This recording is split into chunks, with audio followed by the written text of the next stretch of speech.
Why don't you go hunt a house, rouse some chains or podcast or something? Ghost, it's coming up next.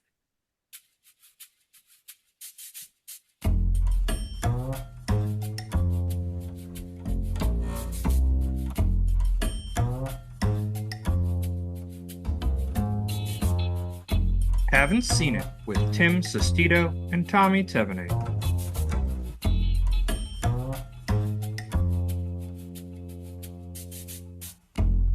Hello, everybody. Welcome on in. Thank you all so much for listening today. This is a podcast where one of us is watching a movie for the very first time.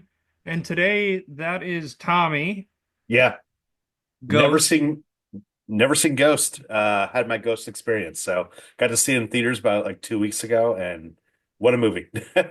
Yeah, I remember watching Ghost like on TNT or something with my parents. Like I distinctly remember watching the movie, but probably watched it at an age where like I didn't retain any of it.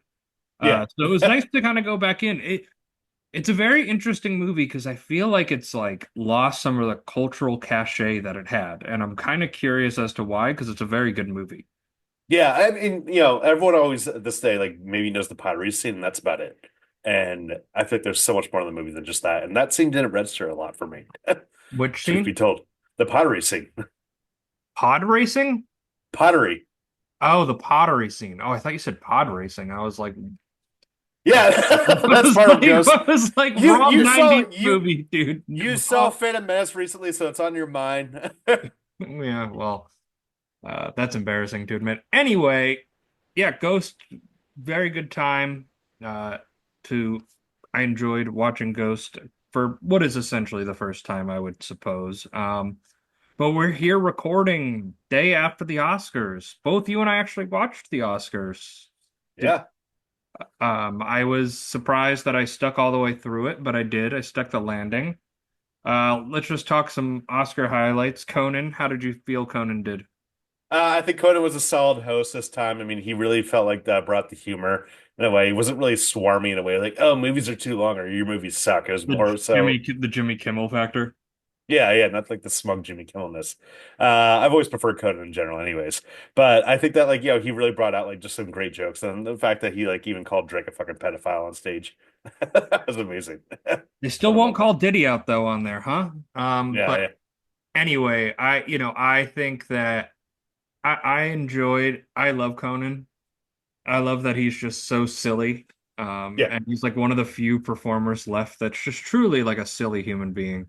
And it just brought a fun energy to the Oscars that it like craves, especially in that first 20 minutes. Like when Kimmel hosts it, I'm like, I'm gonna turn this off during the monologue. Like, I don't care. Like, Yeah. yeah, it's not as fun. I I wanted did to. not. What? Go ahead. I did not see an Nora sweep happening. Like it pretty much cleaned up almost every category he's involved in, especially in like the big like three of directing, best picture, and director, and best actress. The screenplay. Yeah, and screenplay and editing. Just about everything. I mean, they said something that Sean Baker was the first person ever to win 4 Academy Awards for the same movie in one night. And I So think he's tied with Walt Disney, uh, who won 4 Oscars in like in sometime in the 1950s in the same Oscar ceremony because that's when they used to do for animated shorts and stuff like that. There were just like a whole lot more awards that they would give out. So Walt yeah, Disney also won 4 Academy Awards in the same night. So yeah. Sean Baker, Walt Disney, the Florida Project is combined now. Uh, that is the case there. I just wanted to mention Adrian Brody's speech really quick, um, because it was such self-indulgent nonsense. Like right when it started, you're just like, oh, this is gonna be garbage. Yeah, he throws And his then gum at his wife. and then the music hits, and he just stands up there and goes, "Listen, I've done this before. It'll be faster if you just stop playing and let me speak." I was like, all right, you can say whatever the hell you want now. Like, I don't care. Like, that's such a funny line. That is so Yeah. funny. That's such a baller move, honestly. I respected the hell out of it. And then he proceeds to give like the longest speech ever on the Academy Award stage. Like it was like 5 minutes and 30 seconds. And it's just crazy thinking about like Adrian Brody's career in a way, bookended by like two different Oscar wins. Where like in between that, Holocaust victim Oscar movies. Is that just all this guy can do at a high level? Because like yeah. if you look So at his filmography, it's kind of garbage. other than that, I mean, there's some good Wes Anderson movies in there. I like Predators, but Predators is a B movie trash movie. I wouldn't call it high art. And other than that, I mean, he was in The Village, and he was easily the worst part of that movie. So it's like, what are we doing here? So, and Tim, I have a question to ask you. Should I see The Brutalist on my birthday? I already got the tickets. I'm debating if I should cancel it. I don't know if that's a birthday movie. It's a good movie. I don't know if it's a Yeah, birthday. that I I know. don't That know I'm if it's a sure it birthday. is. I don't. It depends. It depends how you want your birthday to go. You know, if you I'm want to. like torn between going high art with that or just succumbing to my inner desires of just seeing the new fucking Captain America movie finally. Oh yeah. Oh God. Yeah. That. Well, it's like one it'll be like, okay, I know this is gonna be a good movie. The other one, I'll probably bake down my mind and be like, Captain America smash Hulk, yeah. Yeah. It's funny because you like. I remember in like high school, college, you were like the earliest one on the Marvel bandwagon train. Like you loved those Oh yeah. movies. Like. I feel like now is, and I feel like a beautiful thing of doing this podcast is both of us have like branched our movie going experiences and like the movies that we watch. And I Yeah. feel like you're not really a Marvel guy anymore. Like I'm you'll watch them, but you're not on Twitter being like, no, these are great movies. Yeah, no, not at all. I mean, that being said, Daredevil releases like I think tomorrow, and I'm spending my birthday just watching the first two episodes. I mean, I'm very excited for Daredevil, but it's getting to the point of like it is with comic books for me, where like I care about my certain characters, and then outside of that, I'm like maybe I'll follow it, maybe I'll watch it, but I'm not like rushing to theaters to go see like Eternals or something like that. Yeah, I heard with this one too is like you had to watch some show or something to get the full meaning of it. And it's like, well, why don't you just watch the full show? But it's like I shouldn't have required Yeah. watching before I Well, had. exactly. I mean, that was the good thing about early Marvel TV. I saw a tweet about this. That was early Marvel TV was influenced the movies influenced the plot line, but the TV show didn't influence the plot line of the movies, which just a separate universe or almost separate in a way, where it's just like you don't need to watch all this fucking like 5, 6 hours of Marvel. That's where I think it lost me.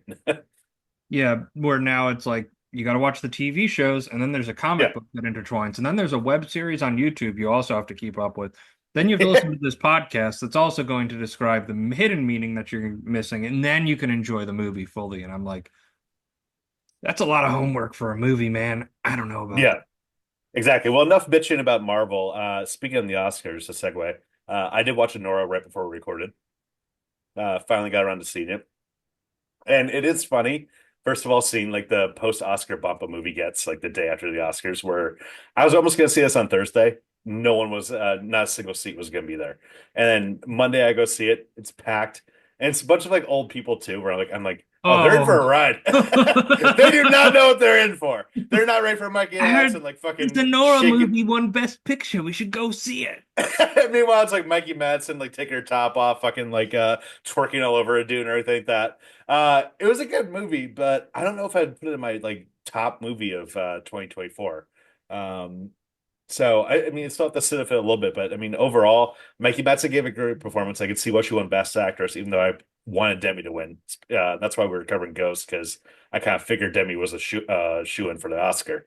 No, we're Uh, covering Ghost because you thought and saw it in theaters 2 weeks, and you're like, "This is a great movie. Let's cover it." well, there's two reasons. There's two reasons. I was like, oh well, Demi, You scheduled it for this week yeah. specifically for that. Yeah, but I mean, Mikey was good in this movie. I mean, like, and overall, the script was funny, but it wasn't anything that like blew me away in a way that I expected. I mean, maybe it's a victim of high expectations for me, but I wasn't floored by this movie. I wasn't like, yeah, this deserved all those Oscars that it got. I haven't seen Anora yet, but the vibes I get from it kind of remind me of the vibes of something like Uncut Gems, like an anxiety-ridden drama, like with people from the quote unquote underworld, you know. Is that an accurate reading of this movie or no? It wouldn't be called like a paranoia thriller or anything like that. I mean, it's more so like kind of a comedy in a way, where it's just people screaming at each other all day long, being like, "Oh, fuck you, fuck you, fuck you," and Mikey Madsen just gives like a good like Long Island trash kind of performance. in a way. Right. So, but it wasn't like a thriller in any way for me, in shape or form. I was just kind of going off of vibes of it because I could just Yeah. kind of see that being emulated and taking into that place. What have I watched recently? I watched The Godfather recently, and we have a whole hour episode on The Godfather Yeah. that Tommy only gave a 4 out of 5 because he's a ridiculous human I being. give it a 4.5. He gave it a four. I have Letterboxd pulled up right He now. he I'll fact he check you gave it on a there right he now. gave it a 4.5 out of 5 instead of a 5 out of 5. So he's a little embarrassed about that sentiment. But great movie. What do you want me to say? I watched The Godfather. It's a great movie. You don't need me to hear me. If you want to hear me ramble about it, go find it. Scroll down. You can even search on Spotify. I don't know if you could do that on Apple Podcasts, but you can search for that movie name, movie title. It's an older episode, so it's probably not as good, but it's there. It's in our. That's still that's where we got in our swing. So, That's when we got into the swing of things there. Yeah, absolutely. But this week we covered Ghost. As we say farewell to our friend, Sam Wheat. It's like I can still feel you. If you can't believe what you hear, I get a message from Sam. Sam's dead. what you see, Sam was not just accidentally killed. he was murdered, then trust what you feel. I'd give anything if I could just touch you once more. You will believe. Ghost. Rated PG-13. Now playing at theaters everywhere. Yeah, so this movie, directed by Jerry Zucker of Airplane fame. Like, I like that if you look at his like filmography, it's like a lot of comedy and then just Ghost nestled in there. yeah, I mean, and this is his first solo directing credit too. And apparently he just like picked up the script. It's like, oh, this seems like a good script. I want to direct this. And the guy who wrote this movie, he hated the fact that Jerry Zucker was originally going to direct this. Because he was like, I was thinking like Milos Forman or Stanley Kubrick for this, not this comedy guy. And then, yeah, I can see why. Because like, yeah, why would you have? I couldn't see Kubrick in the last 10 years of his life dedicating a project to Ghost. Well, it's so funny. There's so many screenwriters around that time that write their script and they're like, yeah, I thought Stanley Kubrick was going to direct this. And it's like, yeah, and fucking like what Jack Nicholson was gonna start it too, and you're gonna have like fucking the biggest budget in the fucking world. Yeah, right. It's like the pipe dream of every filmmaker, of every Yeah, screenwriter. I'm gonna write it. I'm gonna write a screenplay, and Stanley Kubrick's gonna direct it. Oh, isn't that cute, little buddy boy? Yeah. But yeah, this movie interesting because I remembered the parts with Whoopi Goldberg the most as a kid, and I kind of didn't remember the whole like plot and intrigue of the movie. Yeah. I was also a little bit taken aback where there was a Neo training in the Matrix sequence where Patrick Swayze learned how to touch stuff with a crazy guy on the subway. Like that was so out of left field. With the teacher from fucking what's it called? Fast Times at Ridgemont High. Oh, is that him? That was my IMDb like brain moment where I was in the theater being like, I know this guy somewhere. Where is it? So, but yeah, anyways, I think this movie wouldn't have hit nearly as well if I saw this when I was like 15, like, before I was in a relationship or anything like that. When you're like 13, 14, you watch some of those like romantic dramas, you're like, oh, this is just boring. No way. But this movie did not feel like that. Seeing it in theaters was great, even though I had a weird theatrical experience at one point. The theater I went to had an armed security cop, like an armed cop and like full like riot gear and everything like that just at the theater just taking while people are taking their tickets where the usher was. I was like, okay, that's a little weird. I haven't seen that in this theater before. And midway through the movie, the cop goes into my theater. It's me and like a couple. There's three people in the whole theater other than the cop. Did you slowly, like every 10 minutes, start to like climb down a row, get closer to them? I immediately probably did the most sus thing possible where like I immediately just like got up. I was like, I gotta take a piss right now. I'm getting out of the fucking theater because I was so intimidated by the guy. Because like not that I did anything illegal or anything like that, but I was just like, there's a fucking armed guy in the back of the theater just like looking at the screen. And I'm like, what the fuck is going on? Hey, maybe Ghost is one of his favorites.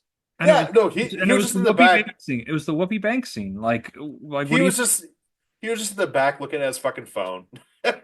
No, Um, I meant the couple. Like, did you just start to like sneak closer and closer to them? Oh yeah, totally. Well, it's funny because the movie starts and I'm like, oh fuck yeah, I got a theater to myself. And then the couple comes in and the guy says, "Oh my God, yeah, we got the theater to ourselves." And he looks at me, he's like, "Oh wait, no, we don't." I just waved to him. I'm like, I only waved to him. I was like, "Hey guys." He's like, "Yeah, everyone else is Captain America and we're at Ghost." I was like, "Yeah, we are." I have only seen one movie by myself, or not by my. It was with Ryan. Shout out Ryan Davey for putting together a theme song. Friend of the pod, Ryan Davey. Yeah. We saw You the mean Dave. where only no one else in the theater except for you Yeah, guys? we saw David Bowie, like the documentary that came out. It's like an HBO documentary, but they had a Yeah, yeah. theatrical release, and I'm like, this would be cool to see in theaters, like get the sound and the music and everything. And it was kind of cool because we could just like kind of talk about like we could openly talk our thoughts to each other without having to like we don't have to scream it or anything, but we could just talk it. But then in the last 20 minutes, like four random kids walked into the theater and just sat it down at the bottom. It was very odd. I'm not gonna lie. Like I have no idea. It's It felt like they were running from something and just like hid in a movie theater. They didn't even come running in. I vividly remember them walking in, sitting down like on the front row of the theater with like 20 minutes left in the documentary. Yeah. There is a special feeling though when you have a movie theater to yourself. Like I had it a couple weeks ago when my girlfriend and I saw Hard Eyes, which is a fun slasher. But like, we were able to just like talk out loud and be like, "Oh shit, what the fuck?" Like, "Oh my God," just be as loud as obnoxious as possible as we wanted. There's one time, one little more tangent on this, where Will, friend of the pod, and I went to go see Jaws on July 3rd at 3 p.m. and we were the only people in the theater. And there's one point where I got tired. So I just got up. I started doing laps around the theater. Oh, yeah, I remember you telling me this. I remember you telling me this. And Will is sitting there, another friend of the pod, sipping wine, just like looking at you walking around the theater, like, oh, Tommy. He was encouraging. He was like, "Fuck yeah, dude." But anyways, back to Ghost. So on first watch, I wasn't really knowing what I was getting into. I think I put this movie off for years because I thought it was just cheesy, sentimental bullshit and wasn't really gonna hit. And I was kind of like floored by this movie. I did not expect to be so emotionally affected by this. No way. Where like the whole through line of Patrick Swayze and Demi Moore's romance, I thought just hit me in a great way. And maybe it's some of the music, but the script or anything, but I love this movie. Well, I think this movie has a much stronger first three quarters. I didn't, last act's fine, but I didn't love the ending of it because it just turned into like a 90s action movie at the end of it. And Oh, like, that's why I loved it. I was like, fuck yeah, this is giving me everything. I didn't love that personally. I felt like it could have been there was more that could have been done there, but Yep. it works for what the movie's doing. But I thought the screenplay did a couple really good things, really good few good things really well right off the bat. It really established that relationship between Patrick Swayze, plays Sam Wheat, and Demi Moore, who plays Molly Jensen, Mhm. like establishing that. The second thing that it did really well was it exposed Sam as a risk taker. Mhm. And the moment that stood out to me is they just moved into an apartment together. He's hoisting up an angel statue. They can't like get it to rock in, and Sam just kind of like holds onto the rail and kicks it and then catches it in there. And you're like, because like I didn't remember how he died, so I just kept sitting there being like I felt like they kept showing us a few fake out moments, or even they're lying in bed and he's going, "Oh, I should cancel my the show plane crash," and he's like, "I should cancel my trip to LA." I'm like, "Damn, they are herring us to death Like right now in this first 15 minutes of this movie." like it's a total Final Destination movie where he keeps on avoiding death over and over again. Thought we were covering that. I didn't know that was what Final Destination was about. Yeah, yeah, totally. Um, Spoiler.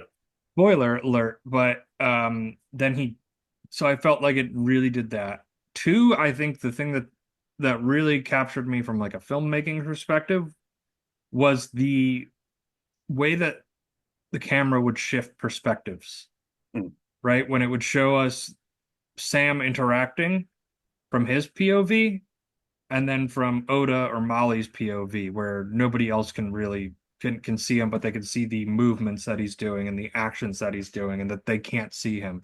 I really liked how that was communicated. I thought it was like really efficient, really, really well done, Mm. like subtle enough that it's so smooth, but noticeable enough that it's not going to get past anybody watching this movie.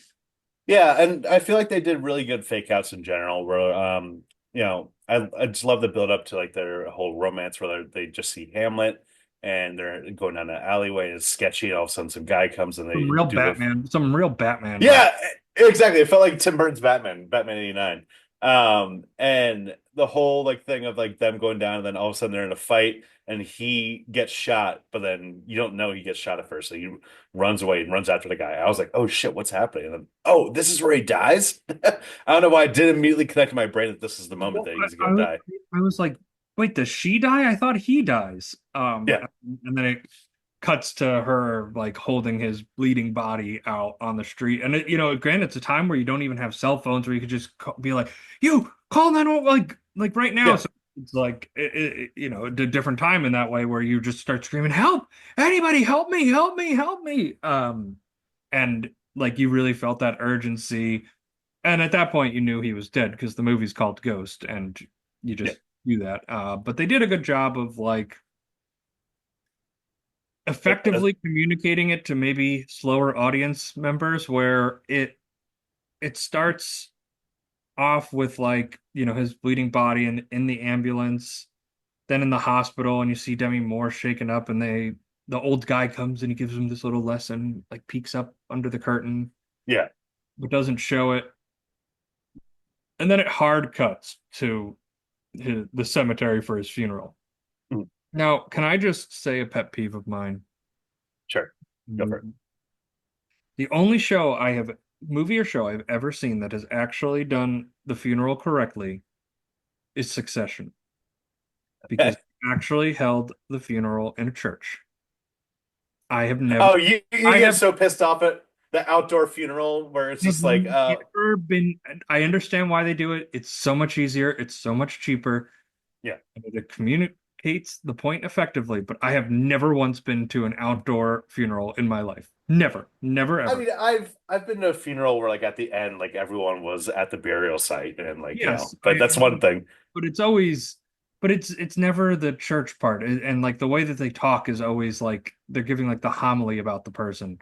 And it's clearly like a service. It's not the burial itself, and I've never been to a funeral outside. And it's just I know it's so clear why they do it. It's cheaper to do. It's easier to do. It's something that's been bothering you for a while where you're like it's been bothering me for years and years. every time you're like, oh, they did it again, those They did fucks. it again. They did it again. And I'm like, oh, who's ever just been to an outdoor funeral? You haven't. Nobody has. It's either at a religious place or it's at some hall somewhere. It is never just like out in the field because guess what? You can't control the weather. You can't control these things. Yeah. Well, tweet at us if you had gone to a funeral like that. We want to know. Inquiring minds want to know. At Seen It Pod.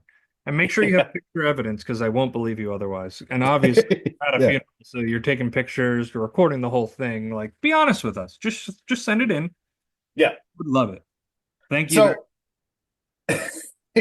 So how the mystery of this like play out for you this time? I mean, now you didn't remember a lot of this, so I didn't remember any of that.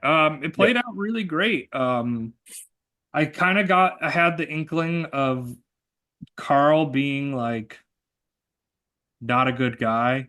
Yeah, my initial thought of him, like Tony Gold when he plays Carl, was like, oh, this guy's totally gonna like try and fuck Demi at one point. Yeah, but I did not expect him to be a part of the whole like murder plot and everything. Yeah, he definitely had an uneasy vibe, so it's hidden. He had a coke vibe. Let's call it what it is. He had a coke vibe. He was totally like sweating coke from the beginning of the movie. Oh, for sure. Yeah, on Wall Street, in the late 80s, early 90s. Yeah, he's doing a lot of blow. But yeah, he's like I again, there's like 100 people at this funeral mass, like 100 extras, and then the only person that goes to check in on Demi Moore like the day after her husband's funeral is his friend Carl, which I guess makes sense now because he's just trying to keep like an eye on her and also trying to get the note with the bank account code on it. But yeah, this movie, like in my mind, was always like Sam and Molly trying to reconnect with each other. And the movie is actually about a guy who needed $80,000 for no real reason. A well-paid banker needed an extra $80,000, so he pairs up with drug dealers, and then uses this guy Willie to rob Yeah. him. He actually kills him, doesn't get the information, and Patrick Swayze is keen to the whole thing. Yeah, I expected it to be much more like you said, like the plot of just Demi and Molly. But I kind of appreciate the whole like murder mystery aspect of it. Where I was like, oh my God, I was getting blown away by the point of like where Patrick Swayze, when he's the ghost, follows Willie home, and he's like, oh my God, like what the hell? And he realizes slowly that like Carl's a part of everything. Apparently Tony Goldwyn's career like just tanked in the early 90s because of this movie, because everyone just saw him as Carl. Whereas like, and people go up to him on the street and be like, hey, fuck you, man. Why'd you kill Patrick Swayze? I've never gotten that. Why would you Yeah. be, why would you do that to an actor? Like, are you really incapable of separating? Like, it's one thing, like, you don't know the person's name, Tony Goldwyn, and if you're so inclined to shout out at a person, just go, Carl. And then he probably looks and you go, what's up? And then like Yeah. that, like if you're so inclined, but if you're like, yo, Carl, fuck you, man. Why would you kill your friend Sam? And he's like, I took a job. I don't Yeah. know what to tell you. It was the character, it was not me. A funny IMDb trivia thing about this movie was apparently Luis Guzman apparently used to always get mistaken for Willie Lopez For on the Rick and street. Morty's. People would be like, "Why the fuck did you kill Patrick Swayze?" I was like, "That was not me. That was an actor called Rick Alvelez. I did not play that character." He kind of looked like Jamie Foxx more than Louis Guzman. Do you see it in the face? Like the skin tone's a little bit off, but at first I was just like, "This is a really young Jamie Foxx. Like who is this guy?" And then it's Rick Aviles, so Yeah. legend, but not on the same star level as Jamie Foxx. But it kind of reminded me of the way he looked in the Amazing Spider-Man 2 before he became um which one did he become? The Shocker? No, Electro, Okay. Sure. same difference. Yeah, very important detail to distinguish between there. But he kind of Yeah. looked like him with like the longer hair and just I don't know the way his face kind of scrunched up. I was like, is that Jamie Foxx? It's not Jamie Foxx. Yeah, the hilarious was. So I just like how much of like a like tight wire this movie does in terms of like balancing acts, where the whole humor in this movie comes from Whoopi Goldberg. I think she's excellent as the comedic foil. I mean, you can see why she won the Academy Award. Oh, Yeah, Whoopi was great in this movie. We haven't even mentioned her yet. Like this is her movie. This is her most famous role, I would say. Um, Winning the Academy Award for her performance. And yeah, she brings a levity because like we're first introduced to her and she's just a fake. She's a fake phony psychic who yeah. claims to be able to hear from beyond the grave, right? Hmm. And she doesn't do that. And then Sam comes in and she's like freaked out. And I kind of like that the mystery is never explained to us because there's absolutely no way to explain it. Oh yeah, no, not at all. That she's like suddenly able to realize that, but she has such a great character introduction where she's just like a total charlatan, just like preying to these people and their stuff, and then all of a sudden, like Patrick Swayze keeps on annoying her over and over and over again to the point that she like says his name. She's like, "Oh shit!" And the old lady that's in the scene with her just like does not know what's going on. She's Going like, on. "Yeah." So I want to explain this Academy Award breakdown right here. So we actually covered a movie in this race too recently. So first off, Whoopi Goldberg won for Ghost for Best Supporting Actress. This is the Academy Awards in 1990. She was up against Annette Bening in The Grifters. I haven't seen that. Lorraine Bracco as Karen in Goodfellas. Mhm. All-timer performance right there. And we just covered this movie, Diane Ladd in Wild at Heart, and then Mary McDonnell at Dances with Wolves. So now that I've seen like three of those five movies, I can say I can see why Whoopi won because this movie would be like too dour if we didn't have a good comedic foil for this movie. Well, And I think the humor really comes from Swayze and Whoopi like playing off each. they're two-man act kind of. But It's yeah, totally a two-man act, and then again, it's those POV shots, right, that they constantly shift between. Like the funniest part of this movie is her in the bank. Yeah. Oh yeah, 100%. She's The just guy's just into herself. She signs Oda Mae Brown instead of Nancy Miller or whatever the Denise Miller, name. Yeah. whatever the name was that had to be on the check. Like shines the wrong name. I feel like we're getting ahead of ourselves here. If you haven't seen Ghost and you're watching this, basically Patrick Swayze was killed by his good friend Carl, is also his co-worker, because he was embezzling funds and needed Yeah. these bank accounts. So he hired Willie Lopez to go kill or rob him, and then end up being a death murder instead. Yeah. And when you're and when Patrick Swayze uncovers this information, he decides to fuck with him and take the money out, which would lead to his death, right? So that's Mm. part of the elusive charm. Also, I love how they reveal it too to us, the audience. He's after Swayze finally convinces Whoopi when he's singing that really annoying song in the bedroom, and she's just like, like it was so like so perfect, like such a good blend of humor into this kind of movie where it doesn't feel forced, it just feels very, very natural. Mhm. And he goes and sees Demi Moore, and she starts to believe it. Then Carl comes and she tells him what Whoopi had said to her, and he's just like, "Oh no, you know what? I'll just look into it for you. I'll go down there. Don't you Was worry." this, was this the part where he takes off his shirt and just like spills No, coffee on himself? no, that's the next part when he like comes back and is like, "So, because then he goes to see Willie and is like, dude, what the fuck? Why did you break into the apartment? Like, why did you get caught? Like, how does she know who you are, where you live exactly?" And it Yeah. was such a great reveal of information where like Swayze's with him the whole time and is like, "Okay, Carl, be safe," and then opens the door and realizes, oh, they know each other. It, Very it- it's the great little framing way of just like having Patrick Swayze falling around where you get to see the reaction shot and be like, "Oh my God, you piece of shit, you sold me out." you sold me out. And I really liked that kind of like again that framing. I feel like this movie's just framed really well. It's really well shot. It's really well executed and like just delivering the message in like a very intriguing way. And that's just like again another example from there. But once he finds out all this information, he makes Whoopi go down to the bank with him. I love when they go back to he goes back to Whoopi's place, a little fortune teller shop, and all these bodies of ghosts are there because now she can keep hearing these people.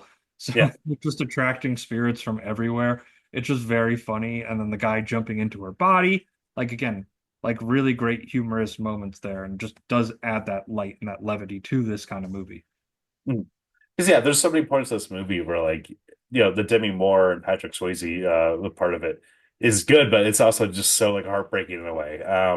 To points where it's like, oh my God. And I love the whole runner throughout the movie of them saying Patrick Swayze keeps on saying ditto to her Yeah. whenever she's like, I love you. And in the end of the movie, I mean, I should have seen this coming. At the end of the movie, when he finally says to her, I love you, and she says ditto, I was like, oh my God. All I thought was the "I love you, I know." That's all I thought about. I was like, oh, you had their Empire Strikes Back moment. Yeah, exactly. So, Demi is good in this movie, but you kind of wish that she was given a little more to do because, like, basically, she's just there to cry Yeah, and pretty much. react. Apparently, she was like casted because she could cry in both eyes individually at separate times, which that's a talent. That's a talent. I can't make myself cry, so I do not know how to do that. But I Yeah, feel yeah, she's not really given a lot to do because this is a Patrick Swayze movie, yeah, and I feel like I don't know. It's just kind of the unfortunate way that the script breaks down. yeah. Exactly. I mean, like you kind of wish that, like, she's given a little more serve to do, but this was like her like not breakout role. She was definitely no name at that point, but this was her like stratosphere in the A list where she became like fucking the highest paid actress after this movie. And she had that Vanity Fair cover like right after this, where she was pregnant on the Vanity Fair cover. That was like iconic for the early '90s. At that point, like she could do no wrong. How did you feel about her haircut in this? The little short bob. It's you know what? She's a beautiful woman. Who am Yeah. I? No, no, Personally, I think it's fine. I think it works for the character too. Because apparently, like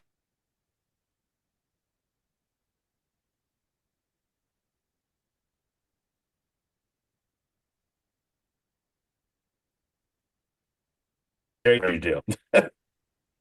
And at that point, I was like, oh my God. So it was iconic for the time. And when I was listening to the rewatchables talk about this movie, Ghost, Bill Simmons was bringing up how, like, at the time, Moore with the short haircut felt like a new actress almost. Where I was like, oh, this is our reintroduction to Demi right here. Because at that point, she was always known for the long, like, glowing hair and everything like that.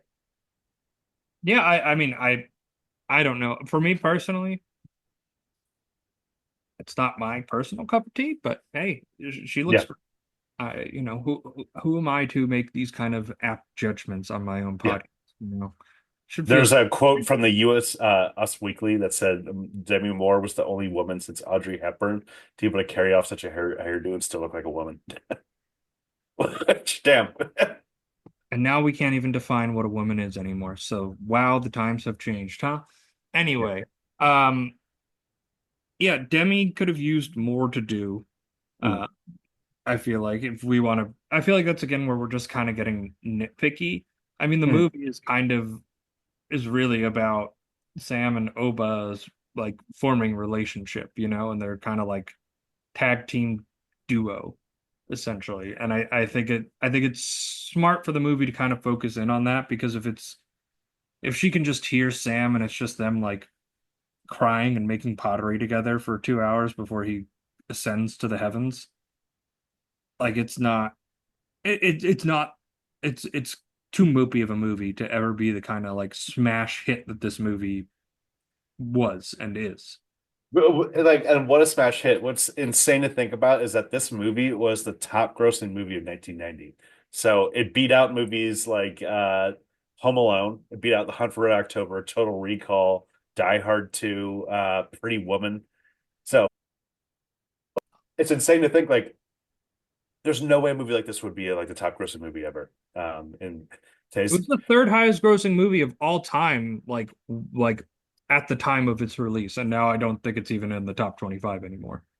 Yeah, exactly. I mean, if you look at like what the top box office for what like last year was probably mostly Deadpool and Wolverine and what was the other ones like Moana 2, Wicked, all No, franchise IPs.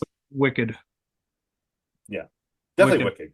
definitely Wicked. But yeah, they it just shows the shift of the industry itself, where you would kind of get these kind of good dramas that would become smash hits and like star makers, and doesn't really exist in our world anymore. I know we've badgered that point to hell and back on this, Well, but yeah, yeah. I mean, like just to look at 2025, the top 10 for domestic box office are all sequels or like Wicked, which is technically a sequel, prequel, whatever you want to call it.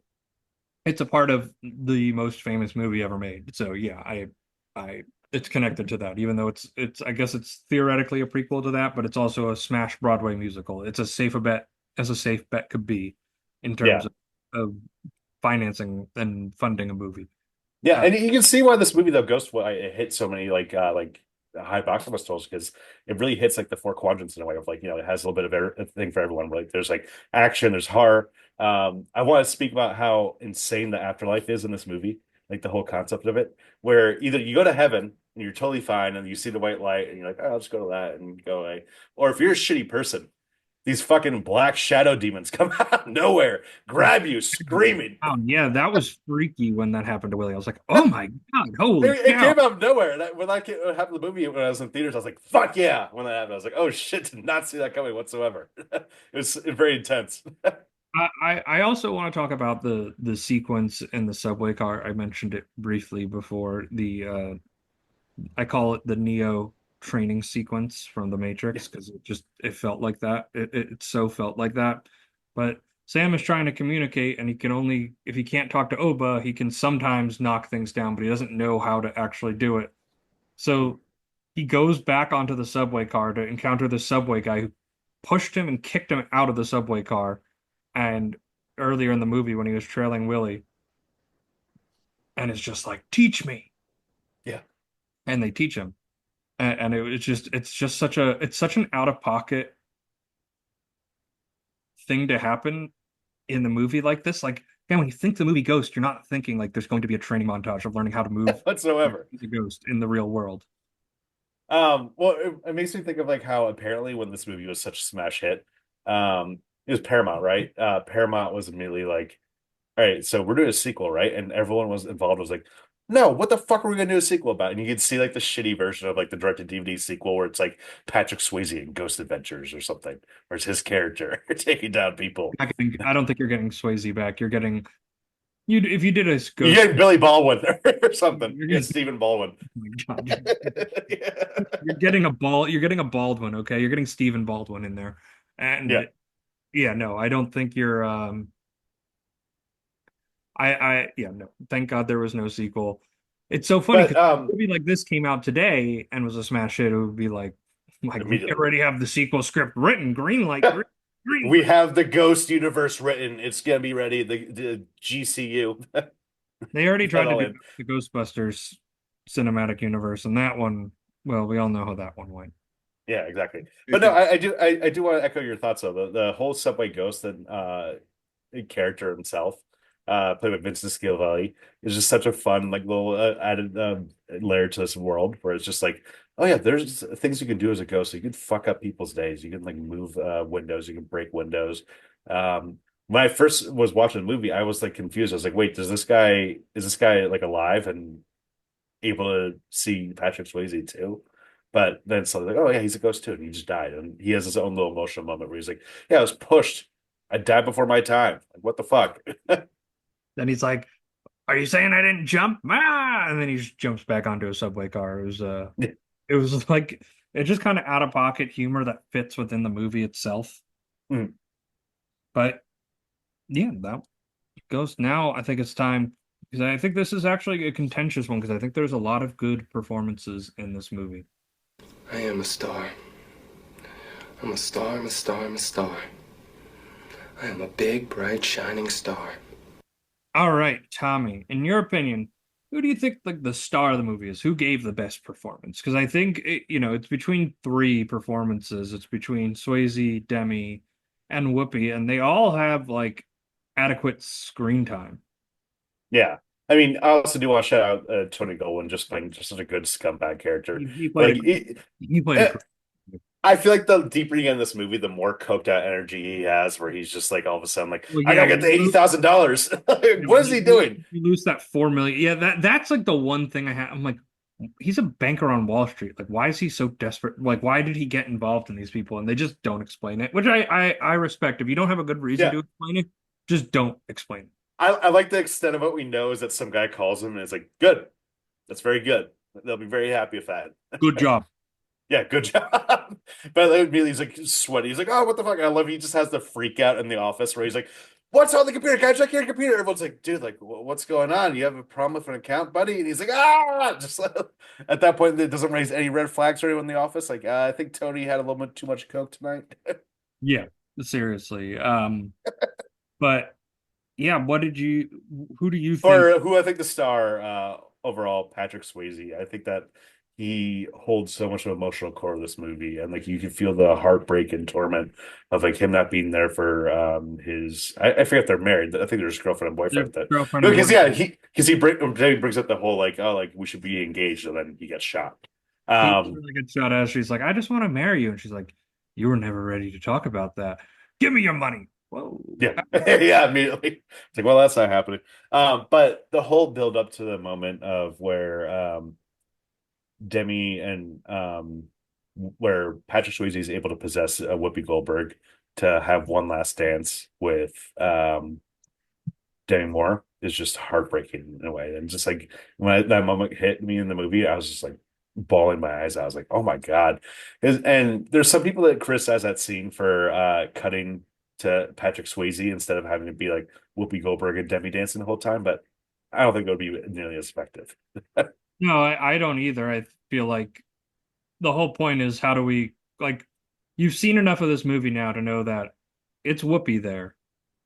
Yeah, we don't But need a constant reminder of it. no, and for like what the sentiment and the emotion of the movie is calling for at that moment in time, it needs the two of them together because their love was so strong. And aptly so, like the movie does a really good job in 15 minutes showing how strong of a relationship they have together. Yeah. Like, they bounce off each other, they have great chemistry. It's Mm. very apparent. This movie really makes me sad that Swayze passed away so young. So I feel like in the 2010s, he would have had a Swayze sense. You know what I mean? Like there would have just been a string of like good directors that would have found a really good place to use him in movies, and he would have given some great performances. Because we talked about him when we did Like Point Break, like 2 months ago. yeah, Because it's insane. Because like Ghost and Point Break, like at that point, he's at the top of the world. He did Roadhouse the year before, which I watched recently for the first time. Great movie. But when he did Ghost and Point Break, both really good hits. I mean, Ghost more so, but at that point, you think like this guy can do whatever he wants, and then I'm looking at his like movie list now, and I we don't see a single movie that really has we stood the talked test of time. we talked about that, and yeah, he kind of I mean, Donnie Darko, but again, at that point, I was like, oh, Swayze, nice, he's popping up in this for a supporting role. yeah, he wasn't leading man anymore, and I don't know, I feel like he's such a strong performer, and a credit to his performance in this movie. I really felt like I really feel like, oh man, like we missed out on some great Swayze. So we have to cherish what we actually do have recorded to film. Uh, I And oh, and like with Demi Moore, we were talking about how underwritten she was, but I feel like she does the best of what she's given, in this way. it's a Where vulnerable performance.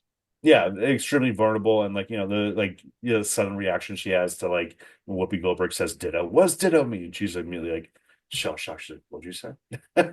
Yeah, But you can tell like the torment and pain that she has too. Or like the one scene where like she's doing the pottery by herself, it doesn't hit the same. So, and we haven't talked about the pottery scene. It was not as like iconic as I thought it would be. It kind of didn't hit me in the way I thought it would. I misremembered it because I thought they did it as ghosts. To be That's honest, what I thought too. I thought that's what was going to happen in the movie, and I think what happened was when I I saw think of the Community episode where they have the pottery class, and it's just there's only one rule in this class: absolutely no ghost. yeah, exactly. Because I was thinking of that, and I think when I saw it in theaters, I saw the initial scene. I was like, "Oh, that's nice," and they're probably going to call back to us So nice later with callback. them as Yeah, that's what ghosts. I thought too. Yeah, and then it didn't happen. I was like, "Oh wait, that's just the pottery scene itself, and they're both alive." Well, I think it's a very nice, like, intimate moment in Yeah, a movie like this that's quote unquote more family friendly, safe-ish. Like, you wouldn't feel uncomfortable watching that scene next to your parents versus like you watched Denora. I imagine you might be uncomfortable watching that next to your mom, Tommy. yeah. It would not be rushing to see out my mom. No, you're not rushing to go take your mom to the theaters to go see Nora. What the heck, Tommy? No. It won Best Picture, don't you know? That obviously means it's the best picture. Yeah, exactly. I guess imagine the shell shocked faces of all those like fucking older people in the theater with me each time. Yeah, like what the fuck?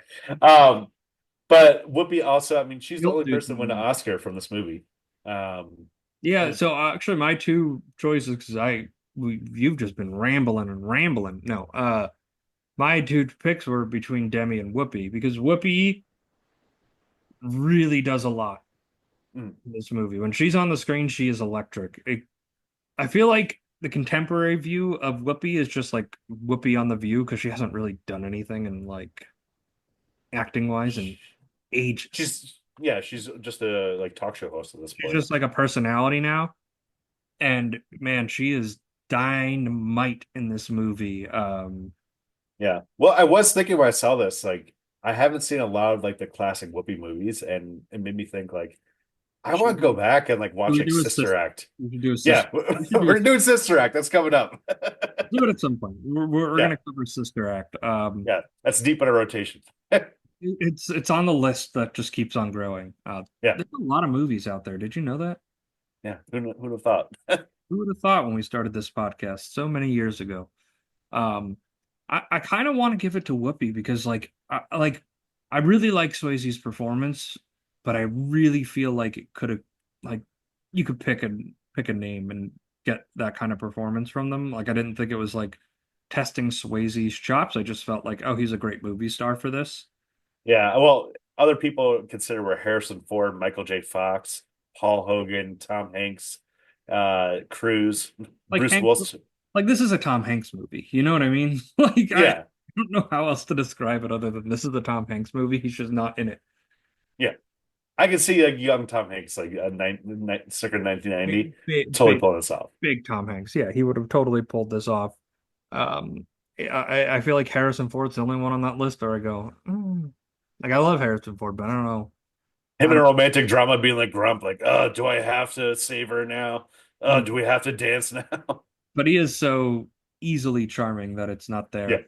And even something like Demi performance, like I feel like it was very her. I'm sure there's other actresses that could do it, but again, it was just kind of the fault of the movie that she just kind of didn't have a ton to do in it. mm, And Whoopi has a ton to do in the movie, and I can't picture anybody else in that role.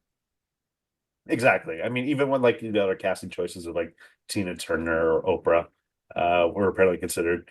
Um, I don't think they had the same like comedic zany energy that Whoopi brings in this movie.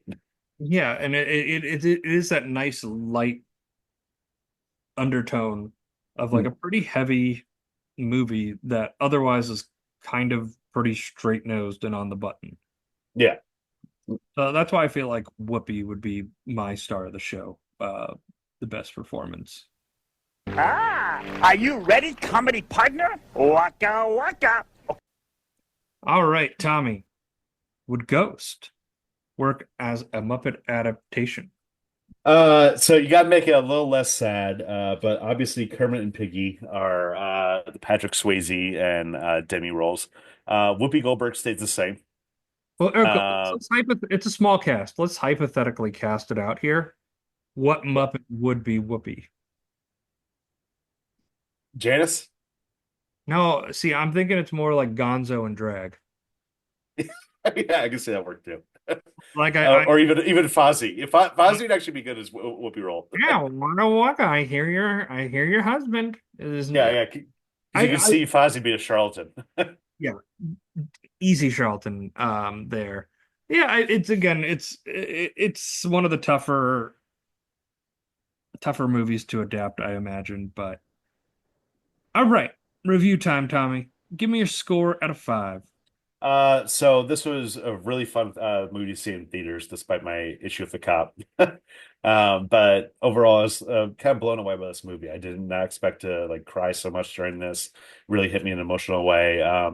And I feel like it gave a little bit of everything. I mean, I love the action. I love the whole crime story, mystery plot, and even just like the little bits of humor and the little bits of horror with those weird demon guys, which was just crazy. So overall, I'm going to give this 4.5 out of 5. I really like this movie. So can't wait to watch it again. Yeah, I'm gonna give this. I'm gonna give this a 4 out of 5. I was between a 3.5 and a 4, but I feel like it deserves a 4. I feel like on a production level, this movie is really clever. Really uses the camera well. Is like really indicative of what's going on there. You have really terrific performances and a really strong screenplay here. So for everything that I'm looking for in a movie, it all kind of comes together here, and it delivers a lot of heart, some laughs, and a pretty good thriller. I didn't love the ending personally. I don't know, it just kind of turned into real 90s action thriller there at the end. And I was like, Oh, this was not yeah. the tone of the movie at all. But granted, for you, it worked. For me, it kind of worked. Yeah. 4 out of 5. Good movie. Go watch Ghost. It's on Paramount Plus. Yeah, go see I'm sure you have that one. what everyone was raving about in the 90s. Go see. Yeah, go. There's not a ton in theaters. If you've seen Anora already, you've seen The Brutalist. Go watch Ghost instead. Yeah. Well, Tommy, another great episode. Thank you for sharing this with me. Any final thoughts before we wrap up this episode? Another great IMDb brain moment. Stephen Root is in this movie from Barry Office Space. He's the police sergeant that Demi goes to. That's Stephen Root. Yeah, that's young Stephen Root right there. Yeah, I did not. I know exactly who you're talking about. Now that like I put it together, like I'm like, oh yeah, that is Stephen Root. But I like Yeah. he's been in every like that's a working actor. You know, he's got like over 200 IMDb credits or something like that. Oh, definitely. He's like the definition of a character actor. So, but anyways, thank you guys so much for listening. You can follow us on social media at Seen It Pod. That's on Twitter, Instagram, TikTok, the occasional thread. Haven't posted in a couple weeks. And we are also on Blue Sky. That's at podseenit.bluesky.social. So, and leave us a 5-star review, Apple, Spotify, wherever you get your podcasts. Helps us out, helps us grow the show. And next week, we're doing our tribute to Gene Hackman. Upstairs Steve is coming back. We're going to be covering The French Connection. I've never seen it. Have you seen it? I've never seen it. I have the Blu-ray from my grandfather, RIP. I think we got it for him for Christmas one year, and it was still in the shrink wrap, so I took the Blu-ray. Did your grandpa even have a Blu-ray player? He had a Blu-ray player. He watched the Okay. reruns on it. Nice. Yeah, he's a grandpa, you know. Yeah. That's what they do. But anyway, thank you all so much for listening. We will see you next time.